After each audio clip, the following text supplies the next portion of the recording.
রোজার সময় যদি কারো শরীরে এই তিনটি চিহ্ন দেখতে পান বুঝে নিবেন ওই ব্যক্তি জাহান্নামী। জাহান্নামী ব্যক্তিদের শরীরে দুনিয়াতে এই তিনটি চিহ্ন ফুটে ওঠে এবং এই তিনটি চিহ্ন যদি আপনার অথবা কোনো ব্যক্তির শরীরে দেখতে পান বুঝে নিবেন ওই ব্যক্তির জন্য অপেক্ষা করছে ভয়াবহ শাস্তির স্থান জাহান্নাম। এবং এই তিনটি চিহ্ন যার শরীরে থাকবে তার জন্য জান্নাত হারাম। সে তিনটি চিহ্ন কি জানতে হলে দেখতে হবে পুরো ভিডিওটি। প্রিয় দর্শক, আপনি যদি হযরত মুহাম্মদ সাল্লাল্লাহু আলাইহি ওয়াসাল্লামের উম্মত হয়ে নিজেকে সৌভাগ্যবান মনে করেন অবশ্যই আলহামদুলিল্লাহ কমেন্ট করবেন। আজকে আমার প্রিয় নবীর ভালোবাসার মানুষগুলোকে দেখতে চাই। প্রিয় দর্শক, অবশ্যই ভিডিওটি শেয়ার করতে ভুলবেন না। আপনার একটি শেয়ারে হয়তো অনেক মানুষ পাপ কাজ থেকে নিজেকে হেফাজত করতে পারবে। তাই দিন প্রচারের জন্য হলেও ভিডিওটি বেশি বেশি করে শেয়ার করে দিবেন। প্রিয় দর্শক, আপনারা হয়তো দেখেছেন পৃথিবীতে কিছু সংঘটিত হওয়ার আগে যেমন একটি আলামত দেখা যায়, কোনো খারাপ কিছু হওয়ার আগে যেমন লক্ষণ দেখা যায়, ঠিক তেমনি জাহান্নামী ব্যক্তিদের মৃত্যুর আগে শরীরে তিনটি চিহ্ন বা লক্ষণ ফুটে ওঠে যা দেখলে বুঝতে হবে ব্যক্তিটি জাহান্নামী। জাহান্নামী ব্যক্তিদের শরীরে প্রথম যে চিহ্নটি প্রকাশ পায় সেটি হলো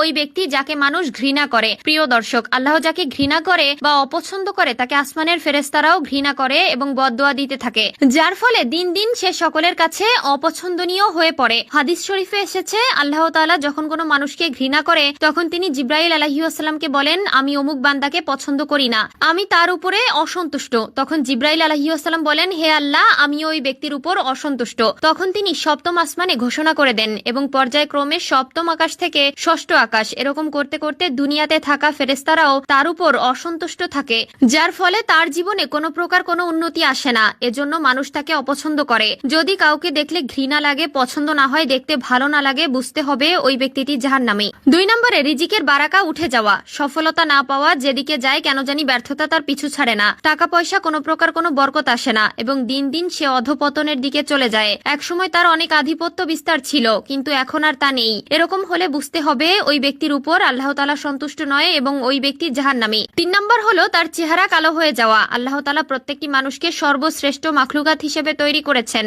কিন্তু যে ব্যক্তি একটানা পাপ কাজ করতে থাকবে আল্লাহ তাআলা তার চেহারা থেকে রহমতের নূরকে উঠিয়ে নেয়। যদি দেখেন কোনো ব্যক্তির চেহারা দিন দিন কালো হয়ে যাচ্ছে, ফ্যাকাশে হয়ে যাচ্ছে, দেখতে ভালো লাগছে না, তাহলে সাথে সাথে বুঝে নিবেন ওই ব্যক্তিটি অনেক বেশি পরিমাণ পাপ করছে। আর মূলত এই কারণেই তার চেহারা থেকে আল্লাহ প্রদত্ত নূর দিন দিন উঠে যাচ্ছে। একটি কালো মানুষের চেহারা যদি আল্লাহর দেওয়া সৌন্দর্যের নূর থাকে তাহলে ওই মানুষটিকে দেখতে অনেক সুন্দর লাগে। এছাড়াও সবচেয়ে মারাত্মক একটি পাপ হলো শিরক। ইসলামের দৃষ্টিতে শিরক হলো আল্লাহর সাথে কোনো সত্তা বা বস্তুকে অংশীদার করা। এটি ইসলামের সবচেয়ে বড় পাপ এবং আল্লাহ তাআলা এই পাপকে ক্ষমা করবেন না। যদি কেউ এই অবস্থায় মৃত্যুবরণ করেন এবং তওবা না করে তার জন্য রয়েছে ভয়ঙ্কর শাস্তি। মহান আল্লাহ তাআলা চাইলেই বান্দার সকল গুনাহকে মাফ করে দিবেন, কিন্তু শিরককারীকে কখনোই ক্ষমা করবেন না। সে হবে চিরস্থায়ী জাহান্নামী। এই বিষয়ে মহান আল্লাহ তাআলা কোরআনে উল্লেখ করেছেন, নিশ্চয়ই যে আল্লাহর সঙ্গে শিরিক করবে আল্লাহ তাআলা তার জন্য জান্নাত হারাম করে দিবেন এবং তার আবাস হবে জাহান্নাম। সূরা আল মাইদা। মহান আল্লাহ তাআলা আমাদের সকলকে ঈমান নিয়ে কবরে যাওয়ার তৌফিক দান করুক। আমিন।